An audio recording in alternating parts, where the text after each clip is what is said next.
دومین جلسه یادگیری ریتم و آکورد در چنل گیتار روان. سلام دوستان، امیدوارم حالتون خوب باشه. به چنل گیتار روان خیلی خوش اومدید. اینجا پلیلیست دانشگاه گیتاره. ما اینجا قراره که 0 تا 100 گیتار رو با هم یاد بگیریم، چه تو بحث ملودی چه تو بحث ریتم و آکورد. امیدوارم که حالتون خوب باشه و لحظات خوشی رو سپری کرده باشید. خب ما قراره که جلسه دوم ریتم و آکورد رو خدمتتون داشته باشیم.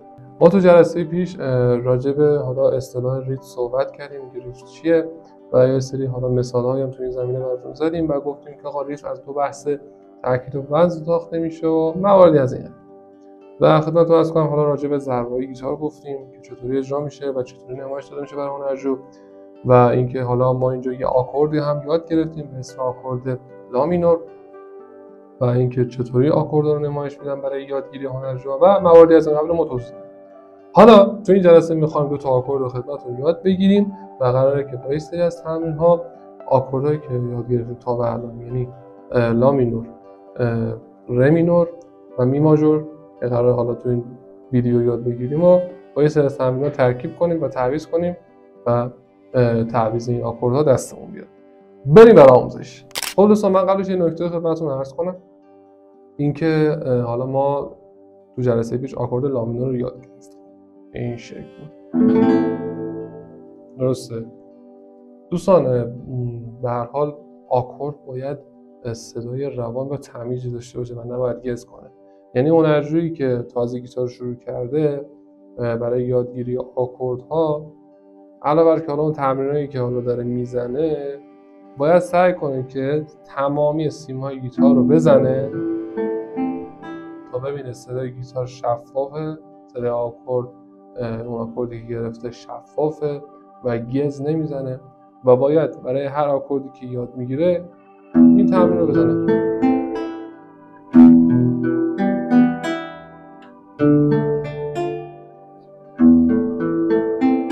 ببینه گز نمیزنه، سیم مثلا سیم فرض مثلا پنجم به چهارم برخورد نداشته باشه، به سیم چهارم گز نزنه و بعد هنرجو این تمرین رو انجام بده که آقا بتونه آکوردها رو خوب یاد بگیره. حالا یه سری تمرینای دیگه هم هست که ان شاءالله تو ادامه بهش خواهیم پرداخت. خب آکوردی که می‌خوام یاد بگیریم آکورد می ماژور هست. به چه شکل هست؟ انگشت اول روی سیم سوم فرت اول، انگشت دوم روی سیم 5 فرت دو و انگشت سوم روی سیم 4 فرت دوم.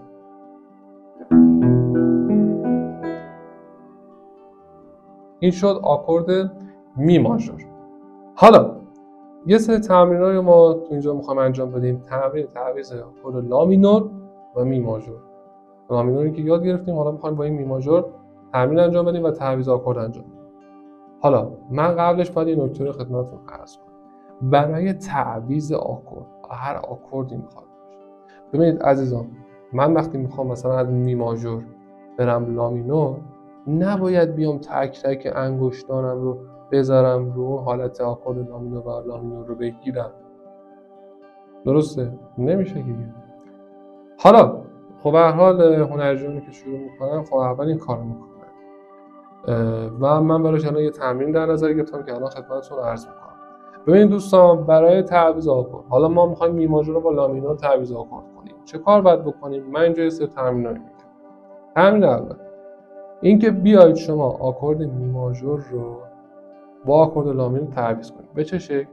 به همون صورت که قبل گفتم، بیاید تک تکی همه انگشتانتون رو بیاید رو سیمای مربوط به اون آکورد قرار بدید و آروم آروم بذارید تا اول دستتون بیاد. این کار رو تکرار بکنید به طور حالا متوالی، تکرار بکنید تا بعد آکورد رو طوری بگید که تمام انگشتان بیان با همون آکورد رو بگیرن. به این شکل ببینید، یعنی وقتی که اون تمرین رو انجام دادید باید به این شکل بتونید آکورد رو بگیرید. ببینید با هم می ماژور لا مینور، می ماژور لا مینور، می ماژور لا مینور. حالا این تمرین رو مثلا میتونید حالا 3 روز در هفته، یا حالا اگر بیشتر وقت داشتید کلاً هر روز، وقتتون هم نمیگیره کلاً شما اگه بیاید حالا هر روز 3 روز در میاد، اگه خواهد هر روز باشه آقا شما 5 دقیقه بعد بیاید این انگشتان رو تو تک تک عوض کن، آکورد رو بگیر تا دستت بیاد. آقا اگه 5 دقیقه هم میتونی بیشتر، 10 دقیقه، مثلا یه رو، هر چقدر عشقت میکشه. من دیگه اونی که برای حالا تنبل ترین فردی که حالا نمیخواد زیاد تمرین کنه دارم میگم، مثلا آقا هر روز 5 یا 10 دقیقه بیا این کارو بکنه، آکوردا رو اینجوری با تک تک انگشتان خودش بیاد عوض کنه تا بعد به اون تسلط برسه که بتونه آقا همه آکوردا رو دیگه با انگشتان همه با هم بگه. یعنی فرم آکورد لامینور، مثلا من می ماژور هم میخوام لامینور رو بگیرم، فرم آکورد لامینور که تو ذهنشه آقا دیگه بیاد اون رو هوا اجراش کنه و بیاد بگیره لامینور رو. اوکی، اینم از این. تمرین دوم، ما میخوایم مثلا از می ماژور بریم لامینور. حالا اون تمرینی که انجام دادید به اون تسلط رسیدید، حالا بیاید سیم‌هاش رو به صدا در بیارید. وقتی می ماژور رو گرفتید، خب صدا گز نداد، اوکی. حالا ببین آکورد لامینور میگیری سری، میبینی صدا نداره. شما بیاید آکورد رو همینطوری با این تمرین انجام بدید.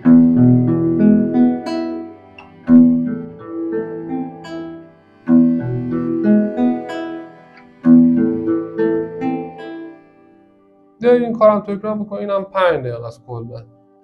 حالا میخواید هر روز، میخواید یا 3 روز در هفته، فرق نمیکنه. این دو تا تمرین مقدماتی بود برای تمرین اصلی که الان میخوام خدمتتون عرض بکنم. حالا بریم سراغ تمرین اصلی. تمرین اول، لامینور و می ماژور رو میخوایم کلا تعویض آکورد بکنیم تو این دو تا تمرین با شمارش. بریم 1 و 2 و 3 و 4 و 1 و 2 و 3 و 4 و 1 و 2 و 3 و 4 و حالا مکس دیگه نباید بکنید، سری لامینور 1 و 2 و 3 و 4 و 1 و 2 و 3 و 4 و 1 و 2 و 3 و 4 و من چطور تعویض آکوردی میخوام به این شکل.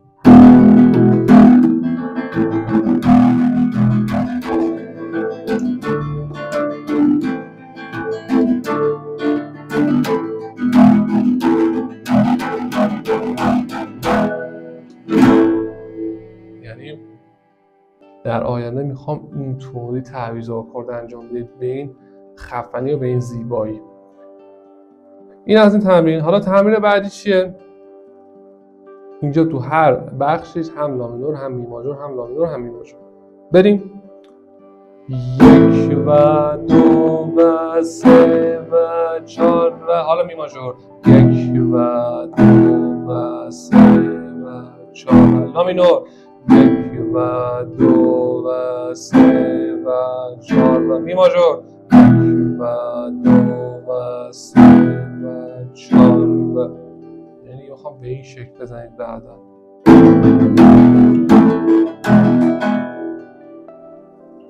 این هم از این تمرین. پس قبلش وقتی میخواید این کلا تمرین ریتم شروع کنید تو این درس، اول اون دو تمرین مقدماتی انجام بدید که گفتم بهتون و حالا بستگی هم داره به تایم خودتون دیگه. من دیگه برای اون تنبل ترین شخص دیگه من این تمرین رو در نظر گرفتم چه تایمی باشه، ولی اگه بیشتر وقت آزاد دارید میتونید تمرین کنید، خوب شه بهتر. مثلا راز موفقیت تو گیتار تمرین بیشتره. من خودم وقتی گیتار رو شروع کردم اون کلاس 8م بود، من فکر کنم از دقیقه اگه بخوام بگم مثلا 9 صبح شروع میکردم تمرینامو تو ساعت 3 بعد از و بعد مثلا یه ساعت کوتاه میکردم و دوباره میشستم تمرین میکردم تا شب. اصلا گذر زمان برام معنی نداشت. پس تو این زمینه مصمم باشید، جدی باشید، تمرین کنید. تو بحث یادگیری موسیقی 2 تا عامل خیلی تاثیر داره، یکی صبره، یکیش هم تمرین زیاده. خیلی مهمه این 2 تا عامل برای موفقیت بیشتر تو موسیقی. بریم آکورد بعدی یاد بگیریم. آکورد بعدی که میخوام یاد بگیرم آکورد ر می. به چه شکل؟ انگشت اول روی سیم اول فرت 1، انگشت دوم روی سیم 3 فرت 2، انگشت سوم روی فرت سوم سیم 2. به این میگن ر. حالا مثلا براتون سوال میشه آقا چرا این اسمش ر مینوره؟ یا اون اسمش می ماژور. ببینید دوستان اینا تئوری خاص خودشون دارن، یه سری اصول هارمونیک و خاص خودشون دارن که اینها در سطح‌های بالاتر ما خدمتتون توضیح میدیم. احتمالش هست که حالا وقتی که گیتار رو خیلی بردیم جلوتر یه پلیلیست دیگه هم باز کنم که بحث تئوری رو هم خدمتتون یاد بدم که اصلا چرا این اسمش لا مینوره، چرا این اسمش ره مینوره، یا مثلا بحث سیم ها چرا این اسمش میه، چرا این اسمش دوه، مثلا فلانه. اینا توی پلیلیست جداگانه حتما ان شاءالله وقتی که گیتار رو بردیم جلوتر خدمتتون آموزش میدم، نگران نباشید. بریم سراغ تمرین هاش. تمرین اول با شمارش 1 و 2 و 3 و 4 و 1 و 2 و 3 و 4 و 1 و 2 و 3 و 4 و 1 و 2 و 3 و 4 و این از این. اون نکته‌ای که تو بحث تمرین مقدماتی، حالا تو بحث آکورد میماژور، این رو همه آکورد رو ست می‌کنه. یعنی برای یادگیری آکورد قبلش باید این تمرین مقدماتی رو انجام بدیم. برای تعویض آکورد تعویضش رو یاد بگیریم، اینکه چطوری بتونیم آکورد رو سریع بگیریم. باید اون تمرین رو انجام بدید و بعد برید سراغ تمرین آکوردها. برای ره مینور هم که یاد گرفتیم همینه دیگه. حالا مثلا یه سری تمرینای ما می‌خوایم بدیم بهتون که تمرین تعویض الان می ماژور، لا مینور و ره مینور. و اول اون تمرین مقدماتی رو باید انجام بدید، روون شد دستتون، بعد بریم سراغ تمرین اصلی. خب بریم تمرین بعدی با شمارش 1 و 2 و 3 و 4 و 1 و 2 و 3 و 4 و 1 و 2 و 3 و 4 و 1 و 2 و 3 و 4 و 1 و 2 و 3 و 4 و 1 و 2 و 3 و 4 و یعنی به این شکل بشه دیگه.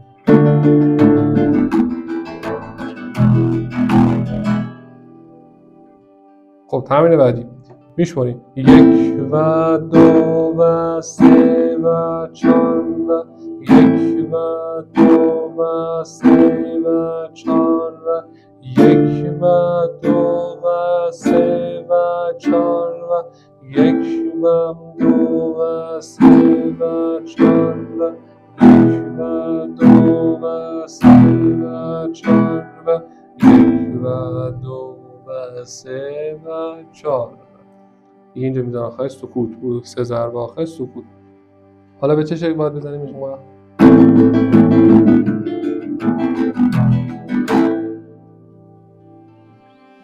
این هم از این آکورد. پس حتما تمرین مقدماتش رو حتما انجام بدید. برای تمرین تعویض آکورد خیلی مهمه. حالا برای همون یادگیری هر آکورد باید این رو انجام بدیم و بعد بریم سراغ تمرین‌های بعدی. این نکته هم بگم، ما باید آکوردها رو با نوک انگشتانمون بگیریم، نه حالا با پهنای انگشت، نه دیگه خیلی نوک انگشت که دیگه بره به گوشت ناخن اذیت. باید ما نوک انگشت بگیریم و به طوری که حالا دیگه سیما گیتار گز نزنه. حالا یه بحثی رو من اینجا پیش بکشم، اینکه آقا مثلا بعضی که نه اکثر حالا خانم‌هایی که اگه پیج من رو دنبال میکنن و بخواد گیتار یاد بگیرن، خب به هر حال خانم‌ها از نظر فیزیکی به هر حال یکم ضعیف‌تر هستن نسبت به آقایون. و من اگه بخوام یه تمرین پیشنهادی خدمت عزیزان عرض کنم، ببینید دوستان یه دستگاهی هست که حالا من عکسشو میذارم، با اون میتونید انگشتانتون رو قوی کنید. حالا این تمرین فقط مخصوص به دختران نیست، به خانم‌ها نیست، میتونه این تمرین رو هم آقایون یا حالا پسرا اجرا بکنن. شما بیاید مثلا با همین وسیله، من ندارم بگرم انجامش میدم، مثلا کاربردش که میدونیم چطوریه، ما فشار میدیم بعد آروم باز میکنیم، فشار میدیم باز میکنیم. فشاری که به انگشتا میاد این خیلی مفیده برای قوی کردن انگشتا، برای بحث گرفتن آکوردها. حالا این وسیله میتونه برای تمرین‌های مربوط به آکورد بارودار هم هست. آکورد بارودار اصلا یه معضلیه برای هنرجوها، اونم یه وسیله خاصی داره که معرفیش می‌کنم ان شاءالله وقتی رسیدیم کامل و فصل توضیح میدم. ولی با این دستگاه میتونید شما انگشتانتون رو قوی کنید. مثلا آقا وقتی می‌خواستید گیتار رو شروع کنید، قبلش بیاید دست خودتون رو گرم کنید با همین وسیله. خیلی میتونه موثر باشه برای قوی کردن انگشتانتون. پس این رو هم توجهش داشته باشید. حالا تگش هم بکنید، بد نیست، به هر حال خیلی خوبه و انشالله انگشتانتون قوی بشه که بتونید آکوردها رو راحت‌تر بگیرید. خب دوستان، از جلسه دوم آموزش ریتم آکورد که خدمتتون آموزش دادیم، 2 تا آکورد رو یاد گرفتیم، تمرین دادیم براتون برای بحث تعویض آکورد و مباحثی. چند نفر از عزیزان از من پرسیدن که آقا شما متد آموزشیتون چطوریه؟ ببینید دوستان، متد آموزشی بنده از 3 تا کتاب نشأت گرفته. کتاب اول که کلا کتابای آموزشی استاد احمد کرباسیه، حالا چه تو بحث ملودی و تو بحث ریتم آکورد، بسیار کتاب خوبی هست و خودم من با این کتاب ها آموزش دیدم. بسیار کتاب های آموزشی خیلی خوب هستن و بسیار راحت گیتار رو یاد میده این کتاب و استاد کرباسی به زبان ساده آموزش گیتار رو تو این کتاب تعریف کرده و ما یه قسمت از آموزشمون که بیشتر آموزش اصولیمون رو این کتاب هست، حالا چه تو بحث ملودی چه تو بحث ریتم. و وقتی که حالا مثلا جلوتر رفتیم و کمی حرفه‌ای‌تر شدیم، ما بازم از کتاب آقای کرباسی استفاده می‌کنیم. آقای کرباسی خیلی کتاب دارن، ولی خب من با یک سری کتاب‌های دیگه هم کار کردم. کتاب 5 قطعه استاد فرزاد امیرانی که خدا رحمتشون کنه، می‌خوام این پارسال فوت شدن، که 5 قطعه کلاسیک معروفی رو تو این کتاب خودشون تنظیم کردن و با وجود خیلی قطعات خیلی خوبی هم هست. یه سری قطعات بسیار قطعات حالا میشه گفت راحت و حالا یه سری تکنیک‌ها ولی خاص داره و یه سری قطعات هم بسیار سخت و فشرده و تکنیک‌های بیشتر و خاص که تو ادامه هم اون رو هم توضیح میدیم. اون هم احتمال زیاد براش پلیلیست جداگانه در نظر بگیرم و توضیح بدم خدمتتون. یک کتاب دیگه هم دارم که حالا تو بحث آموزش ریتم هست و کلا حالا تو بحث گیتار کلاسیک، این که حالا 120 آرپژ جولیانی هست که انشاءالله تو ادامه هم حالا تو ویدیوهای بعدی که انشاءالله حالا حرفه‌ای تر هم شدیم، من این سری تمرین‌های تو این کتاب خدمتتون تنظیم میکنم و اون تمرین‌ها رو میذارم با سری نکات خاص، تکنیک‌های خاص و بسیار کتاب فوق‌العاده‌ای هست برای تقویت آرپژ و ضربه تیراندو. گفتیم ما یه ضربه آپویاندو داریم، یه ضربه تیراندو و بسیار کتاب فوق‌العاده است. حالا من میگم عکسشون که دارم میذارم دیگه، ما میتونید تهیه کنید. این 3 تا کتاب ما فعلا داریم آموزش میدیم و انشالله که با این متد آموزشی که حالا خدمتتون آموزش میدیم انشالله بتونید که گیتاریست خیلی خوب و ایدئال بشید و از گیتار نواختن لذت ببرید. خب دوستان، مرسی که همراه ما بودید. امیدوارم که لذت برده باشید. اگه کامنت سابسکرایبتون نره، اون زنگوله رو بزنید که هر موقع من ویدیو گذاشتم براتون یوتیوبتون اطلاع بده بشینید آموزش‌های منو ببینید، کلی حالش رو ببرید و از گیتار یاد گرفتن لذت ببرید. ما هم به دوستانتون معرفی می‌کنیم، دوستانی که دوست دارن گیتار یاد بگیرن به صورت 0% و کاملا رایگان و کاملا آموزشی حرفه‌ای گیتار رو یاد بگیرن. دیگه اصلا نمیخوادم برید کلاس حضوری کلی پول بدید و فلان و اینا. من با متدهای آموزشی ساده دارم خدمتتون آموزش میدم با زبان ساده که انشالله بتونید گیتار رو مثل خودم، حالا میشه گفت با حدود حرفه‌ای، من حالا خودم حرفه‌ای زیاد نمیدونم ولی خب خوب نیست ولی خب آره دیگه انشالله گیتار رو یاد بگیرید و از گیتار نواختن لذت ببرید. خیلی دوستتون دارم. تا آموزش‌های بعدی، خداحافظ.